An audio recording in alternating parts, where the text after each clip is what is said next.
You're listening to the Good Question Podcast with Richard Jacobs. Our goal is to make each of our guests exclaim, that's a good question. I don't know the answer. Because when that happens, it means you, the listener, may be inspired to learn more beyond the interview and to ask great questions yourself that lead to new insights. In this podcast, we cover historical and current anthropology, comparative religion, and history. Welcome, and let's get started. Hello, this is Richard Jacobs. Today I have Rich Rippin. He's a project manager at the Sortition Foundation. We're going to talk about sortition and how it may lead to a better democracy. So, Rich, thanks for coming. It's a pleasure to be here. Thanks for having me. Yeah, tell me a bit about your background, and then I want to talk about what sortition is and what your current work is. Yeah, sure, absolutely. So, as you say, I currently work for the Sortition Foundation. My background is a real mix. So I've worked in the public sector, the private sector, in academia, and in the charity and not-for-profit sector. My degree is in sociology. I'm also a qualified counselor and therapist. So as well as working for the Sortition Foundation, I have a private therapy practice. So I guess you could say I've always been fascinated by what makes people tick, both on an individual level and as a society. I've always been very curious about how we can live better together. So what is sortition for people that don't know? Yeah, that's a good question. It's a good place to start. Sortition essentially is the process of recruiting people to take part in deliberative democratic events, usually. It's a way of selecting people by lottery, effectively. So if you think of it in the way that a jury is selected in one sense, I guess that's slightly different in the States than it is here in the UK. But the idea being that people are selected somewhat at random by a lottery to take part in a decision-making or an advisory body. Commonly these days, these bodies are referred to as citizens' assemblies, sometimes citizens' panels or citizens' juries. Yeah, and at the Sortition Foundation, our kind of specialism is recruiting the participants for these events. If it's helpful for me to explain a bit about how we do that, I'd be very happy to do so.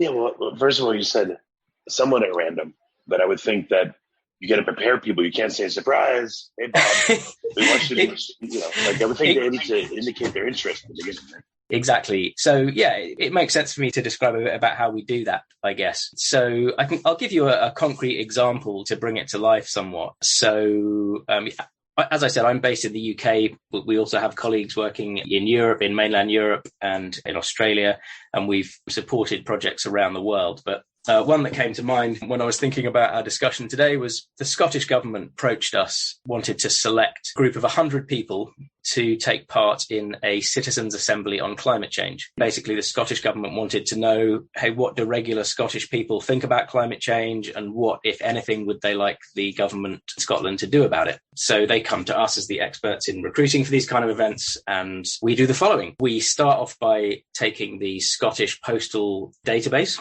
and we use some software that we've developed to run a random selection on that database. And we select, in this instance, I think 20,000 addresses across Scotland. And we then send postal invitations to these 20,000 addresses, inviting people to register an interest in taking part in this citizens' assembly on climate change. So explains briefly to them what the idea is. It's obviously badged as coming from the Scottish government, because ultimately it is.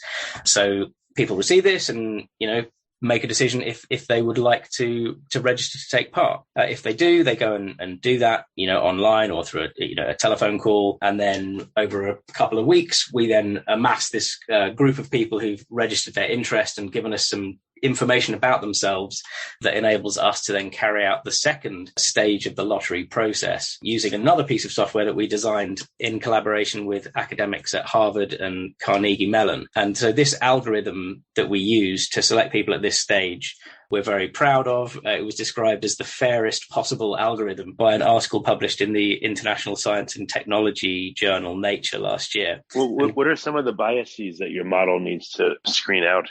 So basically, a client coming to us looking for a representative sample of people can specify to us which demographic categories they're interested in, and sometimes, maybe some attitudinal issues. So, for example, if you're running a citizens' assembly on climate change, you don't want it to be stuffed full only of people who are, like climate change campaigners or members of political organizations that have a particular opinion. So one of the things you can do is you can ask an attitudinal question when you ask people to register their interest, and we have data to say what proportion of, say, the people of Scotland would rate the issue of climate change as very concerning or not very concerning. You basically have like a hierarchy of how people feel about the issue.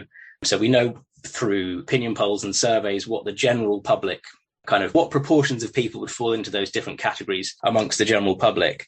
So we're then able to stratify when we carry out our selection process to make sure that if, 25% of people would say they are very concerned about climate change, then we would have 25% of the members of that assembly holding that view. And, similarly, if X% are saying they're not concerned about climate change, we would make sure that X% of the people that we selected for that deliberative event shared that opinion. Also, classically, we will be stratifying according to gender and age, sometimes a socioeconomic category of some kind, sometimes a kind of an education level, so that if we know that 30% of the population has a college education, then we'll make sure that 30% of the people in our citizens' assembly have a college education, and so on and so forth. Well, this brings to light when I've seen survey data, and I'm sure everyone has, who knows how many times, they never tell you the underlying biases of the groups that these respondents came from. Yeah. They'll say 25% of people think X and 40% think Y, but if you don't know what the background or, inherent biases of those people are, then what use is the data? I'm not saying your stuff. I'm just saying in general, it just points that out to me. It's like, geez, if we don't know that, then the data can be just completely bogus. Sure. Yeah. Which is why we're very careful to obviously base our judgments on, reputable polling. I think the attitudinal question is usually only one question we usually stratify on maybe 6 or 7 categories. One of them would be attitudinal, but most of them will be demographic. So we're making sure that, unlike most of our legislative chambers around the world, we will have a group of people that look similar in microcosm to the broader public, if that makes sense. What's useful about your model? What does it bring in terms of results and quality of data that other models don't, and why? Like, what are the important factors you found that are critical to making sure you get good data? Yeah, absolutely. So I guess it depends what you're trying to do. And there are different applications for this way of recruiting participants. So I think if you're addressing a political question, one of the key issues that we think is very important is the legitimacy of the group of people who are having these discussions and making these decisions, or more commonly recommendations at this point in time. And I suppose for a couple of centuries now in the world of democratic thought, or certainly amongst the general public, there's been this idea that, representativeness and democracy equals elections. And if you're not having an election, this isn't democracy. We would argue that it's a different way of conceiving of democracy, which, at various points in history has, held a lot of sway. So you may be aware, as someone who's looked into sortition.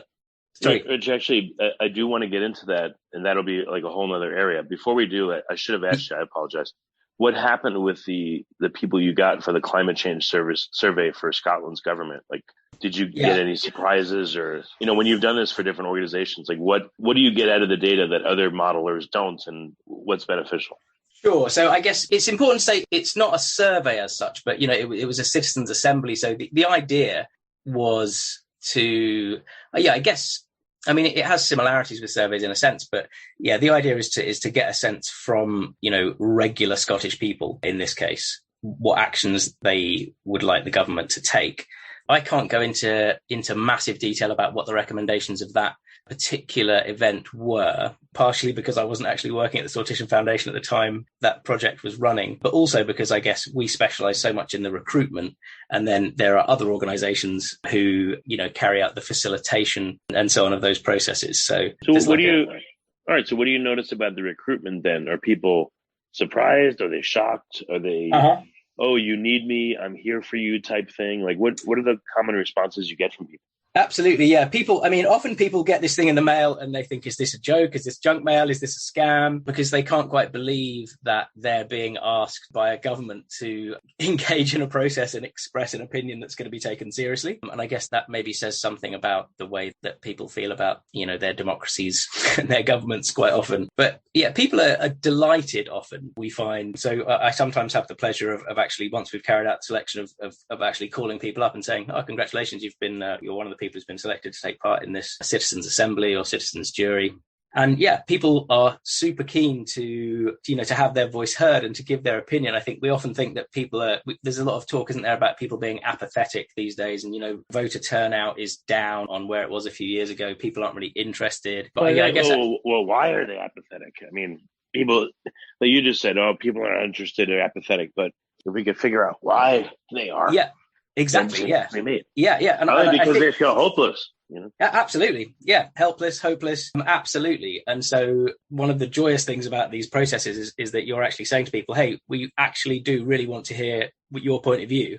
And they're like, what? But, I don't have a university degree in some cases, or, I'm not an expert in this field. It's like, it's okay. That's not what we're looking for. We are explicitly looking for regular people to, the wisdom of crowds is a real thing. we want to get ordinary people together who have these diverse life experiences to come into a room and listen to experts, for sure, in whatever field it is we're addressing, but then crucially to genuinely deliberate with each other before coming to recommendations. And this is so different to the way political discourse happens, through the world of Facebook and the world of the kind of, I guess, like bipartisan political systems that we have clearly here in the UK, and you surely do in the States as well, where you have this polarization of, left, right, Democrat, Republican, people who love Trump, people who hate Trump, whatever this. And this seems to be this increasing phenomenon. But what processes like these do is actually bring people together across those kind of political divides. And I think, we as people involved in these processes and the people involved in them themselves are often really surprised. Again and again, you hear from participants coming out of these processes saying, I cannot believe it. I sat down next to this guy and he told me who he'd voted for. And I just kind of looked at him and thought, this is just not the kind of person that I'm going to see eye to eye with. How on earth are we going to work respectfully together to come up with recommendations? But it's amazing. It happens. There's actually a wonderful example of it from the States. I had the privilege recently of seeing a rough cut of a documentary about a process that took place in Michigan in, I think it was 2020, where an organization called Of By For set up a citizens panel specifically to discuss the issue of COVID-19 in Michigan. Obviously, at a fairly kind of unpleasant stage in the pandemic. There was a lot of political discord around, there were businesses being shut down, there were restrictions being imposed, there were wildly different views amongst the people, around the world, across the US and in Michigan specifically. So they brought together these 30 people who were selected by lottery through a very similar process. This wasn't something we were involved in at the Soft Tissue Foundation, but a very similar process. And they brought these people together for a series of meetings over the course of about 2 months, working usually in small groups, maybe 5 or 6 people in each group. These were all carried out online, of course, at the time, because we were in various stages of lockdown. But these people were brought together to discuss, what should we be doing about COVID? And it was fascinating because at the beginning of this process, you had people who were every extreme of beliefs around COVID.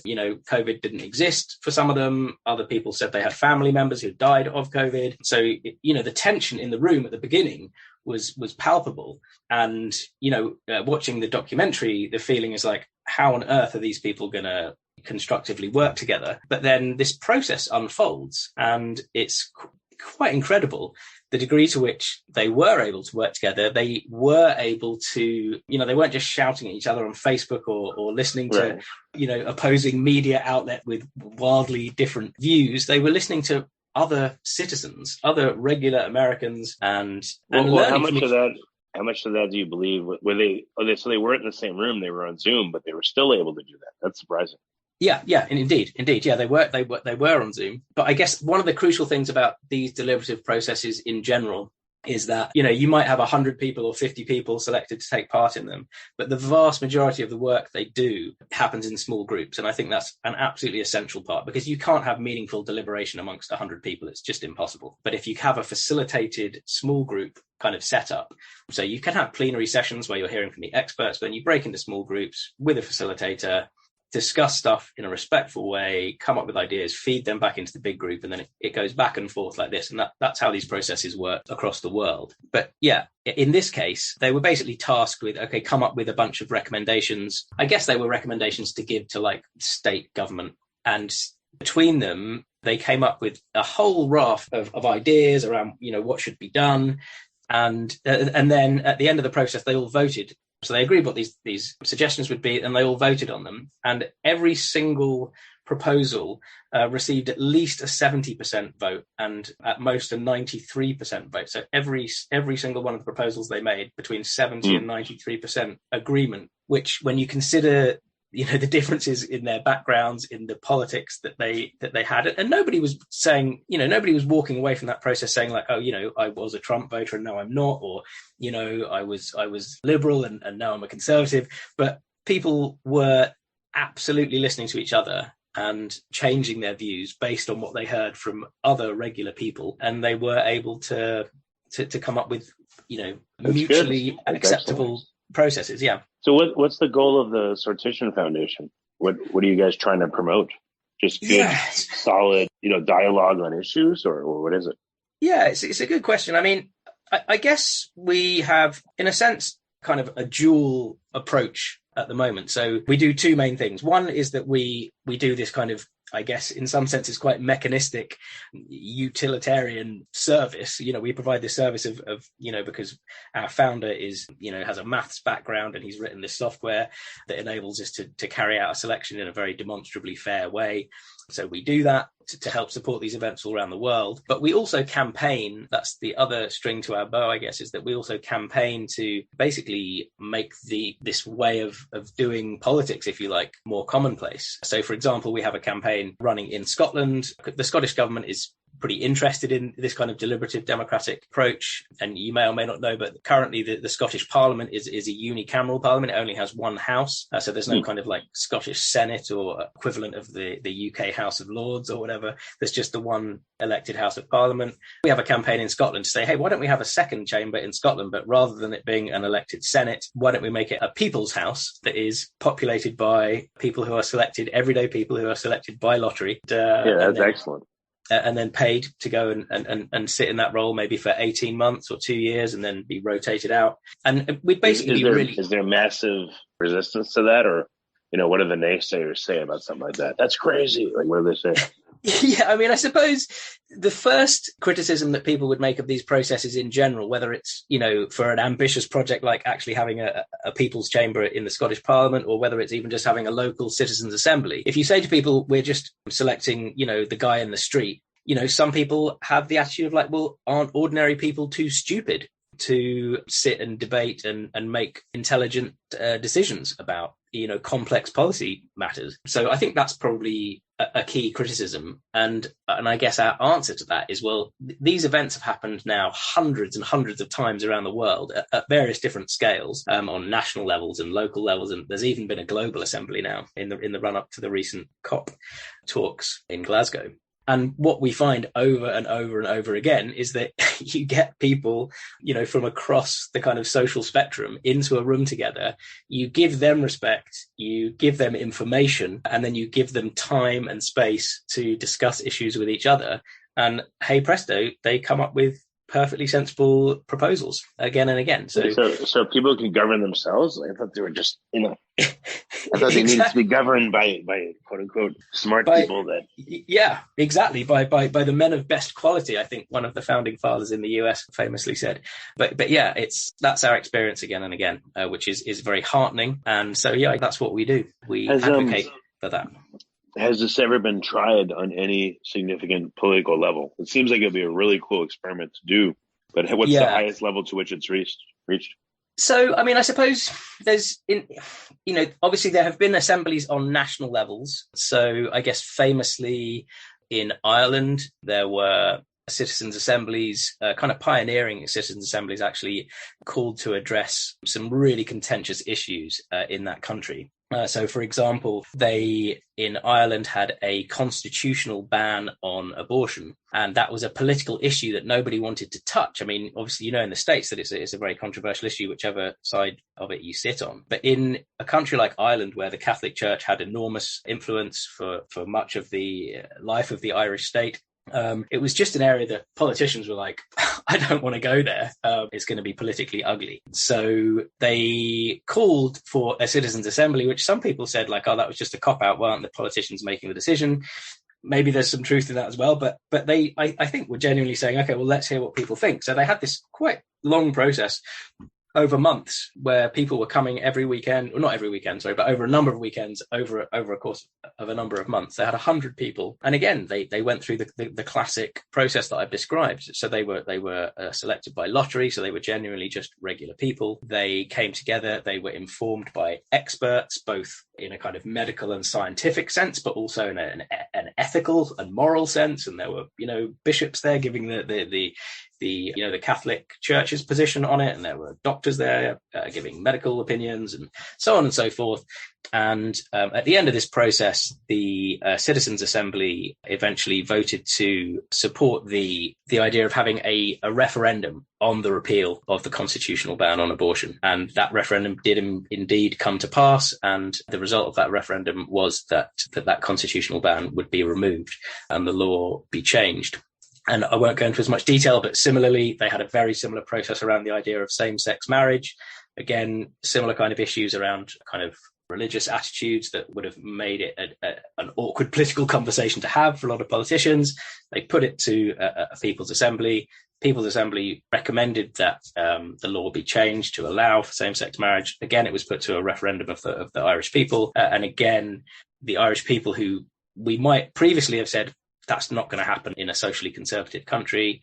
But that referendum also proposed a change in the law based partly on the fact that there'd been this well-publicized citizens' assembly process where demonstrably kind of ordinary people had been through a process, listened to a load of facts, information, discussed it with each other, discussed it amongst themselves, you know, people with vastly different political, ethical, moral outlooks on the issues, but had managed to come together and form, you know, ultimately a sort of a common belief that they could all agree on.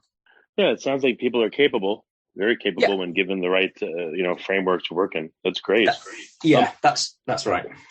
Are there organizations where sortition is a permanent part of the management structure? That would be cool. Yeah, that's something that we're actually exploring a lot at the moment. So I won't name them because it's in the early stages, but we're working with a fairly large non-government organization in the UK at the moment who are talking about trying to set up a kind of an internal sortition process. I guess in terms of things being kind of institutionalized and made permanent, the best example of that at the moment is what's been described as a Belgian experiment that Aristotle would have approved of, which is that in the German-speaking region of East Belgium, where they have a kind of a semi-autonomous region with its own parliament, they have set up a permanent institutionalized citizens' council, which the citizens' council is 24 members of the public who were selected by lottery in the way that I was describing earlier. That citizens' council has the task of selecting topics that citizens' assemblies should discuss. So it might choose a number of topics each year, and it will then call a citizens' assembly. So then a new and different group of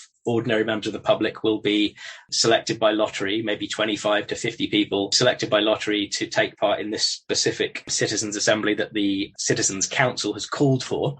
They will then discuss the issues in the way I described, with listening to experts, deliberating with each other, coming to conclusions, making recommendations. Those recommendations then get sent to the elected politicians in the Parliament of East Belgium for them to explore. And basically, Citizens' Council then has a role to kind of hold the elected politicians to account and to insist upon a full kind of response to the outcomes from the Citizens' Assembly. So it's not to say that the politicians are bound to do exactly what the Citizens' Assembly tells them they think should be done, but they are bound to explain very fully and very publicly why they're not doing that if there are aspects of the Citizens Assembly's recommendations that they disagree with. So that's very different to a kind of a standard kind of public consultation from government, where they can basically ask the general public a load of questions, the general public feeds in loads of information, and then the government often just, obviously chooses to ignore it if it doesn't suit their political ends. So yeah, the Belgian model is something that's been up and running for a few years now. And a lot of people who are excited by deliberative democracy around the world look to that as one example of how we might get these processes established more permanently and their outcomes taken more seriously. Well, what about going further though? What if a company and I say, you know what, my C-suite, I'm going to use sortition to stock it. Mm-hmm. So, I'm going to limit them to one term, let's say 1 year of service. I'm going to pre-ask a pool of people that, at least could be competent enough to do it. Mm-hmm. And then when they get picked, they can either do it or not. They'll be paid. They do it for, let's say, 1 year. That's it. They can't come back. I mean, has it gone that far with any organization you know of? It hasn't, as far as I know. I think it would be very exciting, and I think it would work. And I mean, there are people who are calling for it to go beyond that even, and to happen on a broader political level. So I think I briefly mentioned earlier the organization in the States that's called Of, By, For. These guys who organized the citizens panel in Michigan around COVID-19 that I was talking about. I mean, they have a vision. I'm quoting from their website, actually. They said their mission is to free America from parties and politicians and make it so government finally does right by its people. I mean, they would literally populate Congress with people selected by lottery. Well, what are your thoughts on that? Is that so bad? Like, what do the detractors say about that? What are the proponents of something say about that based on your experience? Yeah, sure. I mean, the key criticism of that idea, I guess, would be that where's the accountability? Because obviously, the idealized model of a kind of electoral democracy, if you're a member of the public and the government is behaving in a way that you disapprove of, that's cool. You have the power, you vote them out at the next election. So, and then we all live happily ever after. Of course, I think the reality is that, how representative are our representatives? And clearly there's a huge amount of disillusionment with, the current political setup. And there's very credible research to suggest that for the average voter or non-voter, for the average citizen, they have very little sway over their elected representatives. And that is particularly, you can see that particularly in relation to income level. So if you're nearer the bottom of the kind of socioeconomic hierarchy, the chances of you having significant impact on elected politicians is very, very low. So I guess for me, it's about conceiving of political legitimacy slightly differently and saying, would I feel represented? Would I feel more represented by, let's say a Congress that was full of people that I could look at that Congress and say, yeah, I can recognize people very much like me in there. Would I feel more represented in that situation than I do right now? Would a lot of people feel more represented by that situation than they do right now if it was selected in the same way that juries are selected? I think the answer is yes. It is quite a conceptual leap. And I think most people's initial reaction is, oh my goodness, you cannot replace elections with anything. Like if you don't have elections, you don't have democracy.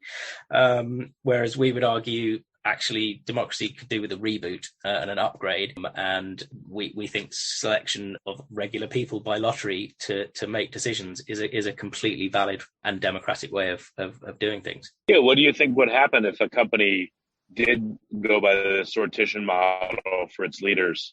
Right. Are there enough people that want to do things like this, take up these positions? I would guess there are. And then what would it mean to the world if there was a company that said, this is what we're doing going forward? And, we're telling all the world that we're going to be the first big test of a sortition model ongoing in the governance of a company.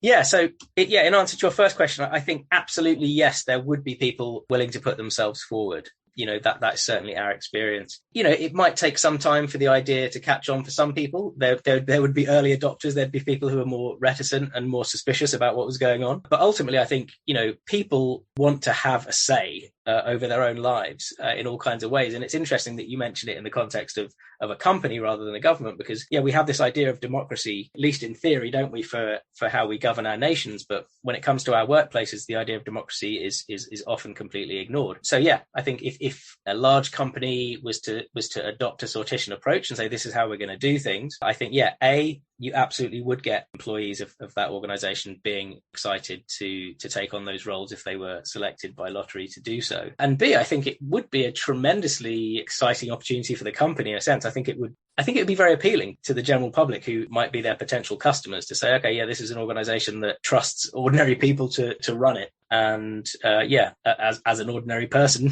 that appeals to me. Well, what are some of the factors that you think would make something like this work versus make it fall apart and not work?